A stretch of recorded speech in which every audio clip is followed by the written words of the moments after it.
റസൂലുള്ളാഹിന്റെ നാക്ക ഒട്ടകം ഖസ്വ എന്ന പേരിൽ അറിയപ്പെടുന്ന റസൂലുള്ളാഹിന്റെ ഒട്ടകം മുന്നോട്ട് നീങ്ങുകയാണ്. മുന്നോട്ട് സഞ്ചരിക്കുന്ന സന്ദർഭത്തിൽ ഓരോ വീടിന്റെ അല്ലെങ്കിൽ ഓരോ ഗോത്രക്കാരുടെ പ്രവിശ്യയുടെ മുന്നിലൂടെ കടന്നു പോകുന്ന സന്ദർഭത്തിലും ഓരോ ആളുകളും ഒരുപോലെ ആശിക്കുകയാണ് റസൂലുള്ളാഹിനെ തങ്ങളുടെ അതിഥിയായിട്ട് ലഭിച്ചിരുന്നെങ്കിലെന്ന് അവർ ആശിക്കുകയാണ്.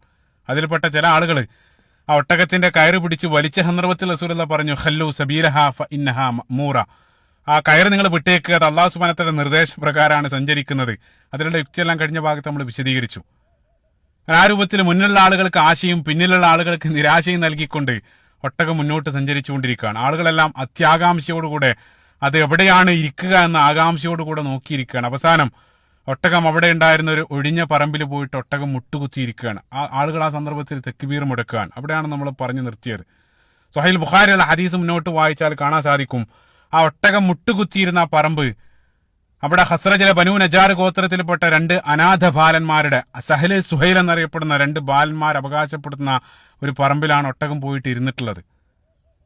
അത് അവർ ചെറിയ കുട്ടികളായതുകൊണ്ട് തന്നെയാണ് ആ സ്ഥലം ഒഴിഞ്ഞു കിടക്കുന്നത്. അക്കാലഘട്ടത്ത് അവിടെ ഉണ്ടായിരുന്ന ആളുകൾ അവരുടെ ഈത്തപ്പഴം ഉണക്കാനിട്ടിരുന്ന, അതായത് കാരക്കക്കളായിട്ട് ഉപയോഗിച്ചുകൊണ്ടിരുന്ന ഒരു സ്ഥലമാണ്. ചില സന്ദർഭത്തിൽ അവർ നമസ്കാര ആവശ്യത്തിന് വേണ്ടിയും ആ സ്ഥലം ഉപയോഗപ്പെടുത്താറുണ്ടായിരുന്നു. റസൂലുള്ളാഹി സ്വല്ലല്ലാഹു അലൈഹി വസല്ലം ഒട്ടകം ഇരുന്ന സന്ദർഭത്തിൽ ആരുടേതാണ് ഈ സ്ഥലം എന്ന് റസൂലുള്ളാഹി അന്വേഷിക്കുകയാണ്. റസൂലുള്ളാഹിക്ക് ആ സ്ഥലം താല്പര്യമുണ്ടെന്ന് അറിഞ്ഞ ഉടനെ തന്നെ ഈ രണ്ട് ബാലന്മാർ, സഹല് സുഹൈൽ എന്നറിയപ്പെടുന്ന രണ്ട് ബാലന്മാര്, അവർ അത്യധികം സന്തോഷത്തോടു കൂടെ മുന്നോട്ട് വന്നത് സൗജന്യമായിട്ട് റസൂലുള്ളാഹിക്ക് നൽകാൻ വേണ്ടി അവർ ആഗ്രഹം പ്രകടിപ്പിക്കുകയാണ്. റസൂലുള്ളാഹി സ്വല്ലല്ലാഹു അലൈഹി വസല്ലം ആ രൂപത്തിൽ വാങ്ങാൻ റസൂലുള്ളാഹി വിസമ്മതിക്കുകയാണ്. വില നൽകിയിട്ട് മാത്രമേ അത് സ്വീകരിക്കുമെന്ന് റസൂലുള്ളാഹി സ്വല്ലല്ലാഹു അലൈഹി വസല്ലം ശഠിക്കുകയാണ്. നിങ്ങൾ ഓർക്കുന്നുണ്ടാകും, ആ ഹിജറയുടെ യാത്രാരംഭത്തിലും അബൂബക്കർ സിദ്ദീഖ് റളിയല്ലാഹു അൻഹു സൗജന്യമായിട്ട് ആ വാഹനത്തെ, അതായത് ആ ഖസ്വയെ നൽകിയ സന്ദർഭത്തിലും റസൂലുള്ളാഹി അത് വില നൽകി മാത്രമേ സ്വീകരിക്കുമെന്ന് റസൂലുള്ളാഹി ശഠിച്ചിരുന്നു. സുബ്ഹാനല്ലാഹ്. ആ സ്ഥലത്തിന് വേണ്ട വില നൽകി റസൂലുള്ളാഹി സ്ഥലം പർച്ചേസ് ചെയ്യാൻ. ആ സ്ഥലം വാങ്ങിയതിന്റെ ഉദ്ദേശം അവിടെ ആദ്യമായിട്ടൊരു ഒരു പള്ളി, ആ പള്ളിയോട് ചേർന്ന് റസൂലുള്ളാഹിക്ക് ഒരു വീട് നിർമ്മിക്കാൻ വേണ്ടിയിട്ടാണ് റസൂലുള്ളാഹി ആ സ്ഥലം വാങ്ങിയിട്ടുള്ളത്. ഇൻഷാ അല്ലാഹ് ആ പള്ളിയുടെ നിർമ്മാണത്തിലേക്ക് പിന്നീട് നമ്മൾ കടന്നു വരും. ഈ ഒരു പോയിന്റ്, ഈ വാങ്ങിയ കാര്യം നിങ്ങൾ ഓർത്തു വെക്കുക. അപ്പൊ ഏതായിരുന്നാലും ആ പള്ളിയും അതേപോലെ റസൂലുള്ളാഹിക്ക് വീടെല്ലാം നിർമ്മിക്കുന്ന അത്രയും സമയം റസൂലുള്ളാഹി എവിടെയെങ്കിലും താമസിക്കേണ്ടതുണ്ട്. അതിന് വേണ്ടിയിട്ടാണ് മറ്റുള്ള ആളുകളെല്ലാം റസൂലുള്ളാഹിനെ ക്ഷണിച്ചുകൊണ്ടിരിക്കുന്നത്. ആ സ്ഥലം വാങ്ങിയതിന് ശേഷം റസൂലുള്ളാഹി സ്വല്ലല്ലാഹു അലൈഹി വസല്ലം അവരോട് ചോദിച്ചു, അയ്യു ബുയൂത്തി അഹ്ലിഹ അഖ്റബ്, അതായത് ഈ ഒട്ടകം മുട്ടുകുത്തിയ സ്ഥലത്തോട് ഏറ്റവും അടുത്തുള്ള വീട് ആരുടേതാണ്? അതാണ് റസൂലുള്ളാഹിന്റെ ചോദ്യം. അതായത് ആ വാങ്ങിയിട്ടുള്ള ഗ്രൗണ്ടിന്റെ നേരെ അടുത്തുള്ള വീട്, അവിടെയാണ് റസൂലുള്ളാഹി ഇനിയുള്ള ദിവസം താമസിക്കാൻ പോകുന്നത്. ഇൻഷാ അല്ലാഹ് ലൊക്കേഷന്റെ ആ മാപ്പെല്ലാം അവസാനം ഞാൻ കാണിക്കുന്നതാണ്. ആ സ്ഥലത്തിന്റെ ഏറ്റവും അടുത്തുണ്ടായിരുന്ന വീട് ഖാലിദ് ഇബ്നു സെയ്ദ് റളിയല്ലാഹു അൻഹുവിന്റേതാണ്. അദ്ദേഹം ഖസ്റജിലെ ബനൂ നജാർ ഗോത്രത്തിൽപ്പെട്ട പ്രസിദ്ധനായിട്ടുള്ള സ്വഹാബിയാണ്. ആ പേരിൽ പറഞ്ഞാൽ ഒരുപക്ഷെ അറിഞ്ഞുകൊള്ളുന്നില്ല. അദ്ദേഹത്തിന്റെ കുനിയ അബൂ അയ്യൂബുൽ അൻസാരി റളിയല്ലാഹു അൻഹു. അദ്ദേഹത്തിന്റെ വീടാണ് നേരെ മുന്നിലുള്ളത്. അദ്ദേഹം നമുക്കറിയാം, രണ്ടാം അഖബ ഉടമ്പടിയിൽ പങ്കെടുത്ത് റസൂലുള്ളാഹിക്ക് ബൈഅത്ത് നൽകി നേരത്തെ തന്നെ ഇസ്ലാം സ്വീകരിച്ചിരുന്നു. അത് മാത്രമല്ല, ഏറ്റവും മനോഹരമായിട്ടുള്ള കാര്യം, ബനൂ നജ്ജാർ എന്നുള്ളത് റസൂലുള്ളാഹിന്റെ ബന്ധുക്കൾ കൂടെയാണ്. റസൂലുള്ളാഹിന്റെ വല്ലിപ്പമാരിൽ ഒരാളായിരുന്ന ഹാഷിം, റസൂലുള്ളാഹിന്റെ ഗോത്രം ബനൂ ഹാഷിമാണ്. ആ ഹാഷിം വിവാഹം നേരത്തെ ഹാഷിം അവിടെ വെച്ചുകൊണ്ട്, അതായത് മദീനയിലുള്ള ബനൂ നജ്ജാറിൽപ്പെട്ട ഒരു സ്ത്രീയെ, സൽമ എന്നറിയപ്പെടുന്ന സ്ത്രീയെ വിവാഹം കഴിച്ചിരുന്നു. ആ ഹാഷിം സൽമ ദമ്പതികൾക്ക് പിറന്നു വീണ സന്താനായിരുന്നു റസൂലുള്ളാഹിന്റെ വല്ലിപ്പ അബ്ദുൽ മുത്തലിബ്. പലതവണയായിട്ട് ഞാൻ പറഞ്ഞിട്ടുള്ളതാണ്. റസൂലുള്ളാഹിന്റെ വല്ലിപ്പ അബ്ദുൽ മുത്തലിബ് ജനിച്ച് വളർന്ന് കളിച്ച ആ ഒരു വീട്, ഒരുപക്ഷെ ആ ലൊക്കേഷൻ, അല്ലെങ്കിൽ ഒരുപക്ഷെ ആ വീട്ടിൽ അല്ലാഹു അലം റസൂലുള്ളാഹി സ്വല്ലല്ലാഹു അലൈഹി വസല്ലം ആദ്യമായിട്ട് മദീനയിൽ താമസിക്കാൻ വേണ്ടി തെരഞ്ഞെടുക്കുന്നത്. സുബ്ഹാനല്ലാഹ്. അപ്പൊ തന്റെ വീട്ടിലേക്കാണ് റസൂലുള്ളാഹി വരാൻ പോകുന്നതെന്ന് അറിഞ്ഞ സന്ദർഭത്തിൽ അബൂ അയ്യൂബുൽ അൻസാരി റളിയല്ലാഹു അൻഹുവിനുണ്ടായ സന്തോഷം അത് വാക്കുകൾക്ക് അതീതായിരുന്നു. സുബ്ഹാനല്ലാഹ്. റസൂലുള്ളാഹി സ്വല്ലല്ലാഹു അലൈഹി വസല്ലം ആ ഒരു വീട് തനിക്ക് വേണ്ടി ഒരുക്കാൻ വേണ്ടി അബൂ അയ്യൂബുൽ അൻസാരി റളിയല്ലാഹു അൻഹുവിനോട് പറഞ്ഞു. അദ്ദേഹം പോയി വീടെല്ലാം സെറ്റ് ചെയ്തതിന് ശേഷം അദ്ദേഹം തിരിച്ചു വന്ന് റസൂലുള്ളാഹിന്റെ യാത്രാ സാമഗ്രികൾ, അതായത് ആ ലഗേജ് എല്ലാം എടുത്ത് അദ്ദേഹം റസൂലുള്ളാഹിനെ കൂട്ടി വീട്ടിലേക്ക് നടക്കുകയാണ്. ആ സന്ദർഭത്തിൽ അദ്ദേഹത്തിനുണ്ടായ സന്തോഷം അദ്ദേഹം തന്നെ പറയുന്നുണ്ട്, ലോകത്തുള്ള സർവ്വനിധികളും എന്റെ കയ്യിൽ ലഭിച്ച അനുഭൂതിയായിരുന്നു ആ സന്ദർഭത്തിൽ ഉണ്ടായിരുന്നത്. കാരണം റസൂലുള്ളാഹിനെയാണ് അദ്ദേഹത്തിന് അതിഥിയായിട്ട് ലഭിച്ചത്.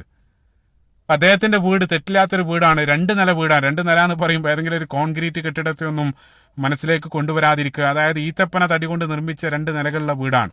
അപ്പൊ റസൂലുള്ളാഹിക്ക് താമസിക്കാൻ വേണ്ടി അദ്ദേഹം വീടിന്റെ മുകൾ ഭാഗത്താണ് അദ്ദേഹം സൗകര്യം ചെയ്തിട്ടുള്ളത്.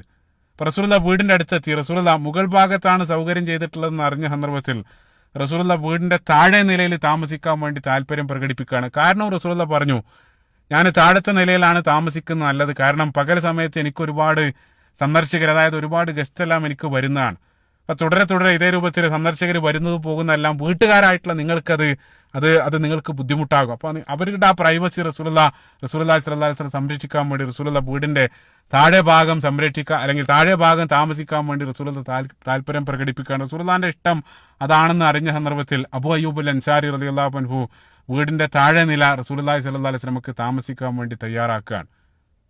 റസൂലുള്ളാഹി സ്വല്ലല്ലാഹു അലൈഹി വസല്ലം അബൂ അയ്യൂബുൽ അൻസാരി റളിയല്ലാഹു അൻഹുവിന്റെ ആ വീടിന്റെ താഴ്ഭാഗത്ത് റസൂലുള്ളാഹി താമസം ആരംഭിക്കുകയാണ്.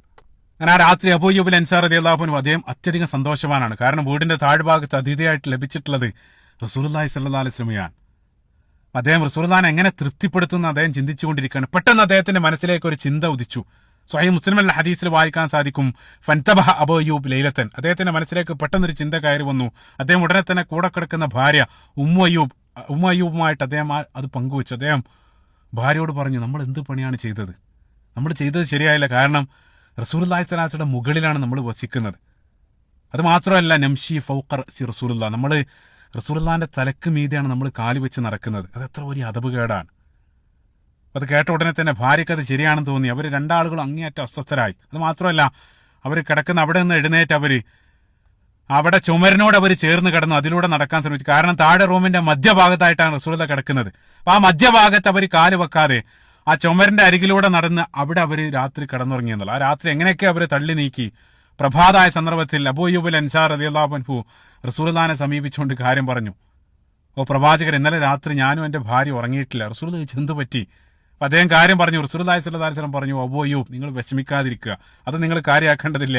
എന്നെ സംബന്ധിച്ചിടത്തോളം എനിക്ക് ഏറ്റവും താമസിക്കാൻ അനുയോജ്യം താഴ്ഭാഗമാണ്. കാരണം പകല് നിരവധി സന്ദർശകരായിട്ടുള്ള ആളുകൾ എന്റെ അടുത്ത് വരുന്നുണ്ട്. അപ്പം തുടരെ സന്ദർശകർ വരുന്നതല്ല നിങ്ങൾക്ക് ബുദ്ധിമുട്ടാണ്, അതുകൊണ്ട് ഞാൻ താഴെ തന്നെ താമസിച്ചോളാം എന്ന് റസൂലുള്ളാഹി പറയാണ്. അപ്പോൾ റസൂലുള്ളാഹിക്ക് അതാണ് താല്പര്യം എന്ന് മനസ്സിലാക്കിയ സന്ദർഭത്തിൽ മനസ്സോട് അബൂ അയ്യൂബുൽ അൻസാരി റളിയല്ലാഹു അൻഹു അത് സമ്മതിച്ചു എന്നുള്ള. പിന്നീട് ഒരല്പ ദിവസങ്ങൾക്ക് ശേഷം അടുത്ത സംഭവം സ്വഹീഹ് മുസ്ലിമിലും സീറത്ത് ഇബ്നു ഹിശാമിലും അദ്ദേഹം ഉദ്ധരിക്കുകയാണ്. അബൂ അയ്യൂബുൽ അൻസാരി റളിയല്ലാഹു തന്നെ പറയാണ്, അങ്ങനെ ഒരു ദിവസം കൊടും തണുപ്പുള്ള അതിശൈത്യമുള്ള ഒരു രാത്രി ഞങ്ങൾ മേലെ ഉറങ്ങാണ്. രാത്രി എനിക്ക് ദാഹം അനുഭവപ്പെട്ട സന്ദർഭത്തിൽ ഞാൻ വെള്ളം കുടിക്കാൻ വേണ്ടി എഴുന്നേറ്റ്. ആ സന്ദർഭത്തിൽ ഇരുട്ടായിരിക്കണം. എന്റെ കൈ തട്ടി ആ വെള്ളത്തിന്റെ ആ മൺപാത്രം നിലത്തേക്ക് വീണു. ആ നിലത്ത് വീണ ആ മൺകൂജ പൊട്ടി. അപ്പം അതിലുള്ള വെള്ളം മുഴുവൻ തറയിലേക്ക് ചിന്തി എന്നുള്ളതാണ്. തറ എന്ന് പറയുമ്പോൾ മൊസൈക്കും മറ്റൊന്നും അല്ലെങ്കിൽ മാർബിളും മറ്റൊന്നും മനസ്സിൽ സങ്കല്പിക്കാതിരിക്കുക. അക്കാലഘട്ടത്ത് അവര് ഈത്തപ്പനയുടെ ഓലയും മറ്റും വെച്ചാണ് ആ തറഭാഗം അവർ നിർമ്മിച്ചിട്ടുണ്ടായിരുന്നത്. അപ്പൊ അവിടേക്ക് വെള്ളം ചിന്തിയാൽ തീർച്ചയായിട്ടും ആ വെള്ളം അടിയിലേക്ക് താഴ്ന്നിറങ്ങി അടിയിൽ കിടക്കുന്ന ആളുടെ ശരീരത്തിലേക്ക് വീഴും. അത് മനസ്സിലാക്കിയ ഉടനെ തന്നെ അബൂ അയ്യൂബുൽ അൻസാരി റളിയല്ലാഹു അൻഹുവും ഭാര്യയും വെള്ളം ചിന്തിയ ഉടനെ തന്നെ അവരുടെ പക്കലുണ്ടായിരുന്ന ആകെ ഉണ്ടായിരുന്ന ആ പുതപ്പെടുത്ത് ആ വെള്ളത്തിന്റെ മീതെ ഇട്ടിട്ട് ആ വെള്ളം മുഴുവൻ അവർ ഒപ്പിയെടുക്കാൻ തുടങ്ങി. കാരണം ഒരു കാരണവശാലും ഒരു തുള്ളി വെള്ളം പോലും താഴേക്ക് റസൂലുള്ളാഹിന്റെ ആ പുണ്യ ശരീരത്തിലേക്ക് വീഴാൻ പാടില്ല. അതവർക്ക് നിർബന്ധമാണ്. അതിനുവേണ്ടി രാത്രി ഒരുപാട് നേരം അവർ പണിപ്പെട്ടു എന്നുള്ളതാണ്. രാത്രി ഒരുപാട് സമയത്തിന് ശേഷം പിന്നീട് അവർ ആ കൊടും തണുപ്പിൽ ഒരു പുതപ്പ് പോലും ഇല്ലാതെ അവർ ഉറങ്ങേണ്ടി വന്നു. കാരണം കയ്യിലുണ്ടായിരുന്ന ആകെയുള്ള പുതപ്പ് അവിടെ നനഞ്ഞു കിടക്കുകയാണ്. അങ്ങനെ പ്രഭാതത്തിൽ വീണ്ടും അബൂ അയ്യൂബ് റളിയല്ലാഹു അൻഹു അദ്ദേഹം റസൂലുള്ളാഹിനെ സമീപിച്ചുകൊണ്ട് കാര്യം പറഞ്ഞു. അദ്ദേഹം മനസ്സിലുള്ള ആ പ്രയാസം അദ്ദേഹം റസൂലുള്ളാഹിനോട് പറഞ്ഞു, പ്രവാചകരെ, എന്നെ സംബന്ധിച്ചിടത്തോളം ഈ ലോകത്തെ ഏറ്റവും പ്രിയപ്പെട്ടവനാണ് താങ്കൾ. അതുകൊണ്ട് തന്നെ താങ്കളുടെ മുകളിൽ ഇങ്ങനെ താമസിക്കാൻ എനിക്ക് വല്ലാത്ത പ്രയാസമുണ്ട്. അത് മാത്രമല്ല, തലേന്നുണ്ടായ ആ സംഭവം അദ്ദേഹം റസൂലുള്ളാഹി സ്വല്ലല്ലാഹു അലൈഹി വസല്ലമയായിട്ട് പങ്കുവച്ചു. അത് മനസ്സിലാക്കി അവരുടെ ആ മനപ്രയാസം മനസ്സിലാക്കി റസൂലുള്ളാഹി സ്വല്ലല്ലാഹു അലൈഹി വസല്ലം ഉടനെ തന്നെ താഴെ നിന്നും മുകളിലേക്ക് താമസം മാറി എന്നുള്ള. സുബ്ഹാനല്ലാഹ്. അത് മാത്രമല്ല, അബൂ അയ്യൂബുൽ അൻസാരി റളിയല്ലാഹു അൻഹു അദ്ദേഹം അതിസമ്പന്നൻ എന്നല്ല, പക്ഷെ അദ്ദേഹത്തിന്റെ കയ്യിലുണ്ടായിരുന്ന സമ്പത്ത് വെച്ച് കഴിയാവുന്നത്ര ഏറ്റവും നല്ല ഭക്ഷണം ആ ദിനങ്ങളിൽ റസൂലുള്ളാഹി സ്വല്ലല്ലാഹു അലൈഹി വസല്ലമക്ക് വേണ്ടി അവർ ഒരുക്കി എന്നുള്ളതാണ്. ഭക്ഷണം ഉണ്ടാക്കി കഴിഞ്ഞാൽ അവരത് തൊടാതെ ഉണ്ടാക്കിയ ഭക്ഷണം മുഴുവൻ അവർ താഴേക്ക് കൊടുത്തയക്കും. റസൂലുള്ളാഹി സ്വല്ലല്ലാഹു അലൈഹി വസല്ലം നമുക്ക് റസൂലുള്ളാഹി ഒരല്പം മാത്രം ഭക്ഷിച്ച് ബാക്കിയുള്ള ഭക്ഷണം അവർക്ക് തന്നെ തിരിച്ചു നൽകുമെന്നുള്ള. തിരിച്ചു നൽകിയാൽ ആ തിരിച്ച ഭക്ഷണം എത്തിയ ഉടനെ തന്നെ അബൂ അയ്യൂബുൽ അൻസാരി റളിയല്ലാഹു അൻഹു ഭാര്യയോട് ഏത് ഭാഗത്താണ് റസൂലുള്ളാഹി വിരൽ വെച്ചതെന്ന് പ്രത്യേകം ചോദിച്ച് റസൂലുള്ളാഹി സ്വല്ലല്ലാഹു അലൈഹി വസല്ലം ഭക്ഷിച്ച അതേ ഭാഗത്ത് തന്നെ അത് ഭക്ഷിക്കാൻ വേണ്ടി അബൂ അയ്യൂബുൽ അൻസാരി റളിയല്ലാഹു അൻഹു പ്രത്യേകം ശ്രദ്ധ പുലർത്തിയിരുന്നതാണ്. സുബ്ഹാനല്ലാഹ്. കാരണം ആ ഒരു ബർക്കത്ത് നേടിയെടുക്കാൻ വേണ്ടി. സുബ്ഹാനല്ലാഹ്. ആ സന്ദർഭത്തിലുണ്ടായ ഒരു സംഭവം സ്വഹീഹ് മുസ്ലിമിൽ തന്നെ കാണാൻ സാധിക്കും. ഒരു ദിവസം അബൂ അയ്യൂബുൽ അൻസാരി റളിയല്ലാഹു അൻഹു റസൂലുള്ളാഹി സ്വല്ലല്ലാഹു അലൈഹി വസല്ലം പ്രത്യേക രൂപത്തിലുള്ള ഭക്ഷണം എല്ലാം തയ്യാറാക്കി താഴേക്ക് കൊടുത്തയച്ചു. പക്ഷേ ആ ഭക്ഷണം അത് കഴിക്കാതെ തന്നെ തിരിച്ചെത്തി എന്നുള്ളതാണ്. അപ്പം അത് കണ്ട ഉടനെ അബൂ അയ്യൂബുൽ അൻസാരി റളിയല്ലാഹു അൻഹു ഭാര്യയും അവർ അങ്ങേയറ്റം അസ്വസ്ഥരായി. അബൂ അയ്യൂബ് റളിയല്ലാഹു അൻഹു അദ്ദേഹം താഴേക്ക് പോയിട്ട് റസൂലുള്ളാഹി സ്വല്ലല്ലാഹു അലൈഹി വസല്ലമയോട് കാര്യം അന്വേഷിച്ചു. പ്രവാചകരെ, നൽകിയ ഭക്ഷണം നിങ്ങൾ കഴിച്ചില്ലല്ലോ. റസൂലുള്ളാഹി സ്വല്ലല്ലാഹു അലൈഹി വസല്ലം പറഞ്ഞു, ഞാനത് കഴിച്ചില്ല. കാരണം അതിൽ വെള്ളുള്ളി ഉണ്ടായിരുന്നു, തൂമുണ്ടായിരുന്നു. അതായത് ആ ഭക്ഷണത്തിൽ അവർ മുകൾ ഭാഗത്ത് ഒരല്പം വെള്ളുള്ളി ഇട്ടിരുന്നു. റസൂലുള്ളാഹി ഉടനെ തന്നെ അബൂ അയ്യൂബ് റളിയല്ലാഹു അൻഹു അദ്ദേഹം ചോദിച്ചു, ഹറാമുൻ ഹുവ, ഓ പ്രവാചകരെ വെള്ളുള്ളി ഹറാമാണോ? റസൂലുള്ളാഹി സ്വല്ലല്ലാഹു അലൈഹി വസല്ലം പറഞ്ഞു, ലാ വലാകിന്നി അക്റഹു, വെള്ളുള്ളി ഹറാമൊന്നല്ല, പക്ഷേ വ്യക്തിപരമായിട്ട് അത് ഭക്ഷിക്കാൻ ഞാൻ ഇഷ്ടപ്പെടുന്നില്ല. മറ്റൊരു റിപ്പോർട്ടിൽ റസൂലുള്ളാഹി സ്വല്ലല്ലാഹു അലൈഹി വസല്ലം പറഞ്ഞത്, നിങ്ങൾ കാണാത്ത ചിലരുമായിട്ട് ഞാൻ സംസാരിക്കുന്നുണ്ട്. അവിടെ ഉദ്ദേശിക്കുന്നത് മലക്കുകളായിട്ടുള്ള ആളുകളാണ്. റസൂലുള്ളാഹി സ്വല്ലല്ലാഹു അലൈഹി വസല്ലം മലക്കളുമായിട്ട് സംഭാഷണം നടത്തുന്നുണ്ട്. മലക്കൾ ഭക്ഷണം കഴിക്കാറില്ല, പക്ഷെ അവരെ സംബന്ധിച്ചിടത്തോളം അവർക്ക് ഗന്ധമറിയാനുള്ള കഴിവുണ്ട് എന്നുള്ള. അപ്പൊ ദുർഗന്ധങ്ങൾ അവർ ഇഷ്ടപ്പെടുന്നില്ല. അതുകൊണ്ടാണ് റസൂലുള്ളാഹി സ്വല്ലല്ലാഹു അലൈഹി വസല്ലം അത് ഭക്ഷിക്കാതിരുന്നത്. അത് ഉടനെ തന്നെ അബൂ അയ്യൂബ് അൻസാരി റളിയല്ലാഹു അൻഹു പറഞ്ഞു, ഇന്നി അക്റഹു മാ തക്റഹു, പ്രവാചകരെ നിങ്ങൾ ഇഷ്ടപ്പെടാത്ത ഒന്നും ഞാനും ഇഷ്ടപ്പെടുന്നില്ല. പിന്നീട് അദ്ദേഹം ആ ഭക്ഷണം കഴിച്ചില്ല, ആ വെള്ളുള്ളി കഴിച്ചില്ല എന്നുള്ള. സുബ്ഹാനല്ലാഹ്. പ്രത്യേകമായിട്ടൊരു പോയിന്റ് മനസ്സിലാക്കേണ്ടത്, ഇവിടെ റസൂലുള്ളാഹി പരാമർശിക്കുന്നത് പാചകം ചെയ്യാത്ത വെള്ളുള്ളിയെ സംബന്ധിച്ചാണ്. തീർച്ചയായിട്ടും ഇത് ഭക്ഷിച്ചു കഴിഞ്ഞാൽ വായിലൊരു ദുർഗന്ധമാണ്. ആ ദുർഗന്ധമാണ് റസൂലുള്ളാഹി ഇവിടെ വിഷയാക്കുന്നത്. അതുകൊണ്ടാണ് മറ്റൊരു ഹദീസിൽ, സ്വഹീഹ് മുസ്ലിമിൽ തന്നെ ഉദ്ധരിക്കപ്പെട്ട ഒരു ഹദീസ്, റസൂലുള്ളാഹി പറയുന്നുണ്ട്, ഫമൻ അക്കലഹ ഫൽയുമിത്ഹുമാ ത്വബ്ഖൻ. അതായത് റസൂലുള്ളാഹി പറയുന്നുണ്ട്, ആരെങ്കിലും വെള്ളുള്ളി ഭക്ഷിക്കുന്ന പക്ഷം അത് വേവിച്ച് അതിന്റെ വാസന കളഞ്ഞിട്ട് വേണം നിങ്ങൾ ഭക്ഷിക്കാൻ. അത് പറയാനുള്ള കാരണം, സ്വഹീഹ് ബുഖാരിയിലും മറ്റും ഉദ്ധരിക്കപ്പെട്ട നിരവധി ഹദീസുകൾ, ഇപ്പം ഇമാമൻ നബവി റഹിമുല്ലാഹ് അദ്ദേഹത്തിന്റെ റിയാദു സ്വാലിഹിലെല്ലാം പ്രത്യേകമായിട്ടൊരു ചാപ്റ്റർ ഇതിനു വേണ്ടി തന്നെ നീക്കി വെച്ചതായിട്ട് കാണാൻ സാധിക്കും. വെള്ളുള്ളി തിന്നുകൊണ്ട് നിങ്ങൾ പള്ളിയിലേക്ക് പോകാൻ പാടില്ല എന്നുള്ള. കാരണം വായുടെ ദുർഗന്ധാണ് റസൂലുള്ളാഹി സ്വല്ലല്ലാഹു അലൈഹി വസല്ലം വിഷയാക്കുന്നത്. വെള്ളുള്ളിയല്ല അവിടെ പ്രശ്നം, മറിച്ച് വായിൽ വരുന്ന ദുർഗന്ധാണ്. റസൂലുള്ളാഹി ആ കാര്യത്തിൽ പ്രത്യേകം ശ്രദ്ധ പുലർത്തി. നമുക്കറിയാം റസൂലുള്ളാഹി സ്വല്ലല്ലാഹു അലൈഹി വസല്ലം അതിന്റെ അവസാന സന്ദർഭങ്ങളിൽ പോലും വായ വൃത്തിയാക്കാൻ പ്രത്യേകം ശ്രദ്ധ പുലർത്തി. മറ്റൊരു ഹദീസിൽ റസൂലുള്ളാഹി പറഞ്ഞു, എന്റെ ഉമ്മത്തിന് പ്രയാസാകുമെന്ന് ഭയന്നത് കൊണ്ട് മാത്രമാണ്, അതല്ലെങ്കിൽ 5 നേരം ബ്രഷ് ചെയ്യാൻ, അതായത് വുളൂ ചെയ്യുന്നതോടൊപ്പം ആ ബ്രഷ് ചെയ്യൽ നിർബന്ധമാക്കുമായിരുന്നു. അത് അവർക്ക് പ്രയാസാകുന്നുള്ള ഒരൊറ്റ കാരണം കൊണ്ടാണ്, അത് ഭയപ്പെട്ടത് കൊണ്ട് മാത്രമാണ് ഞാനത് നിർബന്ധമാക്കാത്തതെന്ന് റസൂലുള്ളാഹി സ്വല്ലല്ലാഹു അലൈഹി വസല്ലം പറഞ്ഞിട്ടുണ്ട് എന്നുള്ള. സുബ്ഹാനല്ലാഹ്. അപ്പൊ വായുടെ ദുർഗന്ധം അത്രയേറെ, ആ ദുർഗന്ധം വെച്ച് പള്ളിയിലേക്ക് പ്രവേശിക്കുന്നത് റസൂലുള്ളാഹി സ്വല്ലല്ലാഹു അലൈഹി വസല്ലം പ്രത്യേകമായിട്ട് വിലക്കിയിട്ടുണ്ട്. ഈ ഒരു സന്ദർഭം, ഈ ഒരു ഹദീസെല്ലാം വെച്ച് സിഗരറ്റ് എല്ലാം വലിക്കുന്ന ആളുകൾ പ്രത്യേകമായിട്ട് ചിന്തിക്കേണ്ടതുണ്ട്. അത് വായക്ക് ദുർഗന്ധം മാത്രമല്ല, അത് ശരീരത്തിന് അത്രയേറെ ഹാനികരാണെന്ന് അറിഞ്ഞിട്ട് പോലും, എഴുതി വെച്ചിട്ട് പോലും, അത് പണവും കൊടുത്ത് വാങ്ങിയിട്ട് അത് ഉപയോഗിച്ച് അത് വെച്ചിട്ട് നമസ്കരിക്കുന്ന ആളുകളെല്ലാം അത് ഏത് രൂപത്തിലാണ് ഹലാലാവുക എന്നുള്ളത് ഈ ഒരു ഹദീസെല്ലാം വെച്ച് പ്രത്യേകമായിട്ട് ചിന്തിക്കേണ്ടതുണ്ട്. ആ രൂപത്തിൽ റസൂലുള്ളാഹി സ്വല്ലല്ലാഹു അലൈഹി വസല്ലം ഒരല്പകാലം അബൂ അയ്യൂബ് റളിയല്ലാഹു അൻഹുവിന്റെ വീട്ടിൽ താമസിക്കുകയാണ്. എത്ര ദിവസമാണ് താമസിച്ചെന്നുള്ളത് കൃത്യമായിട്ട് അല്ലാഹു ആലം. കാരണം റസൂലുള്ളാഹി സ്വല്ലല്ലാഹു അലൈഹി വസല്ലം ആ പള്ളിയുടെയും അതേപോലെ തന്നെ വീടിന്റെ എല്ലാം നിർമ്മാണം പൂർത്തിയാകുന്നത് വരെയുള്ള ഒരു സമയം ആ വീട്ടിൽ താമസിച്ചു എന്നുള്ള. ചില സീറാ ഗ്രന്ഥങ്ങളിൽ 6 or 7 മാസം എന്നെല്ലാം രേഖപ്പെടുത്തിയായിട്ട് കാണാൻ സാധിക്കും. അത് ശരിയാണെന്ന് തോന്നുന്നില്ല. കാരണം എന്താണെന്ന് വെച്ചാൽ, ഇന്നത്തെ പോലെ ഭീമാകാരമായിട്ടുള്ള നിരവധി നിലകളുള്ള ഒരു ബിൽഡിംഗ് ഒന്നല്ല അവർ നിർമ്മിക്കുന്നത്. വളരെ ലളിതമായിട്ടുള്ള സ്ട്രക്ചറായിരുന്നു. ഇൻഷാ അല്ലാഹ് പിന്നീട് കാണിക്കുന്നുണ്ട്. അത്തരത്തിൽ ആ ഒരു ചെറിയ ആ സ്ട്രക്ചർ നിർമ്മിക്കാൻ അത്രയേറെ വലിയൊരു കാലം വേണമെന്ന് തോന്നുന്നില്ല. ഏതാനും ദിവസങ്ങൾ അല്ലെങ്കിൽ ഏതാനും ആഴ്ചകൾ മാത്രം ആയിരിക്കണം റസൂലുള്ളാഹി സ്വല്ലല്ലാഹു അലൈഹി വസല്ലം ആ വീട്ടിൽ താമസിച്ചിട്ടുണ്ടായിരിക്കുക. മറ്റൊരു കാര്യം, അബൂ അയ്യൂബ് അൻസാരി റളിയല്ലാഹു അൻഹു, അദ്ദേഹത്തെ സംബന്ധിച്ചിടത്തോളം അദ്ദേഹത്തിന്റെ ജീവിതത്തിൽ ഏറ്റവും പ്രധാനപ്പെട്ട ഒരു ഹൈലൈറ്റ് ആയിട്ട് ഇത് മാറുകയാണ്. നമുക്കറിയാം, അബൂ അയ്യൂബ് അൻസാരി റളിയല്ലാഹു അൻഹുവിന്റെ പേര് കേൾക്കുന്ന സന്ദർഭത്തിൽ തന്നെ ആദ്യമായിട്ട് മനസ്സിലേക്ക് വരിക റസൂലുള്ളാഹി സ്വല്ലല്ലാഹു അലൈഹി വസല്ലമയെ, അതായത് മദീനൻ കാലഘട്ടത്തിന്റെ ആരംഭത്തിൽ റസൂലുള്ളാഹിക്ക് ആ വീടും സൗകര്യം നൽകിയ സ്വഹാബി. അതാണ് അദ്ദേഹത്തിന്റെ ജീവിതത്തിൽ ഏറ്റവും പ്രധാനപ്പെട്ട ഹൈലൈറ്റ്. നമുക്കറിയാം, ഓരോ സ്വഹാബികൾക്കും പ്രധാനപ്പെട്ട ഒരു ഹൈലൈറ്റ് കാണാൻ സാധിക്കും. അതിന് അല്ലാഹു സുബ്ഹാനഹു വ തആല അദ്ദേഹത്തിന് തിരിച്ചു നൽകിയ രൂപം നോക്കുക. നമുക്കറിയാം, അബൂ അയ്യൂബ് അൻസാരി റളിയല്ലാഹു അൻഹു റസൂലുള്ളാഹിന്റെ വഫാത്തിന് ശേഷം ഒരുപാട് കാലം ജീവിക്കുന്നുണ്ട്. 19 വയസ്സ് വരെ അദ്ദേഹം ജീവിക്കുന്നുണ്ട്. ഖുലഫാഉർ റാഷിദീങ്ങൾക്കും ശേഷം മുആവിയ റളിയല്ലാഹു അൻഹുവിന്റെ ഭരണകാലത്താണ് അബൂ അയ്യൂബ് അൻസാരി റളിയല്ലാഹു അൻഹു വഫാത്താകുന്നത്.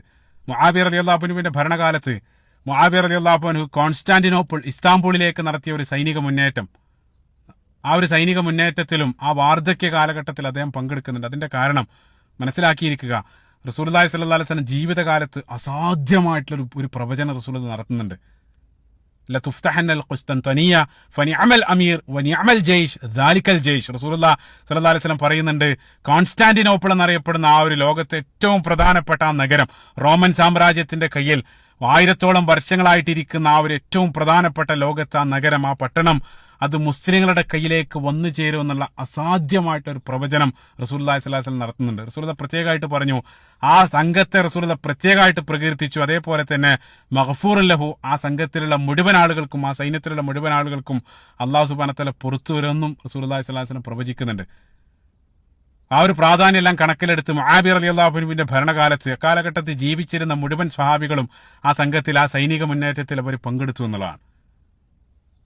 അതിൽ 82ഓളം 80 വയസ്സിനും മുകളിൽ പ്രായമുള്ള ആ ഒരു സന്ദർഭത്തിലും വാർദ്ധക്യം അവഗണിച്ചുകൊണ്ട് അബൂ അയ്യൂബ് അൻസാരി റളിയല്ലാഹു അൻഹു ആ സൈന്യത്തിലുണ്ടായിരുന്നു. പക്ഷേ ആ യുദ്ധം ആരംഭിക്കുന്നതിന്റെ ഒരല്പം മുമ്പ് അദ്ദേഹത്തിന്റെ രോഗം മൂർച്ഛിച്ച് അവിടെ വെച്ചുകൊണ്ട്, അതായത് തുർക്കിയിൽ വെച്ചുകൊണ്ട് അദ്ദേഹം വഫാത്താണ്. അദ്ദേഹത്തിന്റെ ആഗ്രഹപ്രകാരം തന്നെ അദ്ദേഹം പറയുന്നുണ്ട്, നിങ്ങൾ എവിടെ വരെ മുന്നേറുന്നുണ്ടോ അവസാനമായിട്ട് നിങ്ങൾ മുന്നേറി എത്തി ആ ഒരു പോയിന്റിൽ എന്നെ ഖബറടക്കണം. അതായിരുന്നു അദ്ദേഹത്തിന്റെ ഏറ്റവും വലിയ ആഗ്രഹം. അത് പ്രകാരം തന്നെ അവരവിടെ, ഇന്ന് നമുക്കറിയാം തുർക്കിയിലാണ് അബൂ അയ്യൂബ് അൻസാരി റളിയല്ലാഹു അൻഹുവിന്റെ ഖബറുള്ളത്.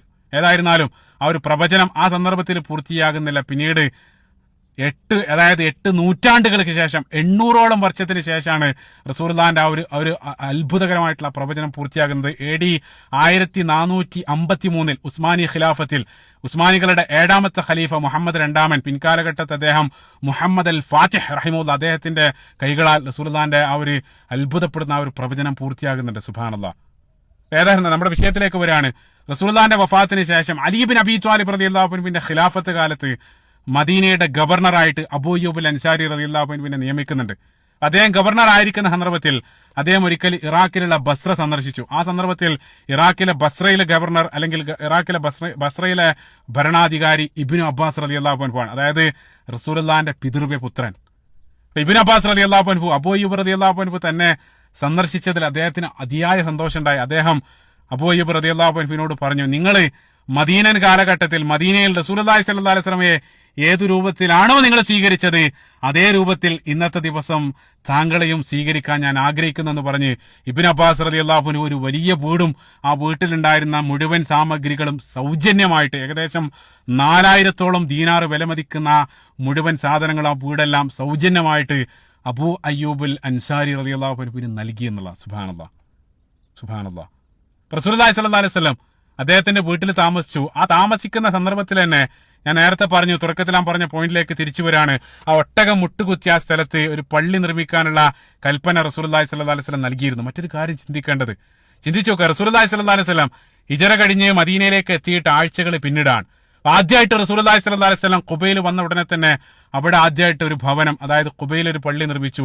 അതിനുശേഷം റസൂലുള്ളാഹി സ്വല്ലല്ലാഹു അലൈഹി വസല്ലം മദീനയിലേക്ക് വന്ന സന്ദർഭത്തിലും അവിടെയും റസൂലുള്ളാഹി സ്വല്ലല്ലാഹു അലൈഹി വസല്ലം ആദ്യം തനിക്ക് വേണ്ടി ഒരു ഭവനം നിർമ്മിക്കാനല്ല കൽപ്പിക്കുന്നത്, വീണ്ടും അവിടെ പള്ളി നിർമ്മിക്കാൻ. സുബ്ഹാനല്ലാഹ്.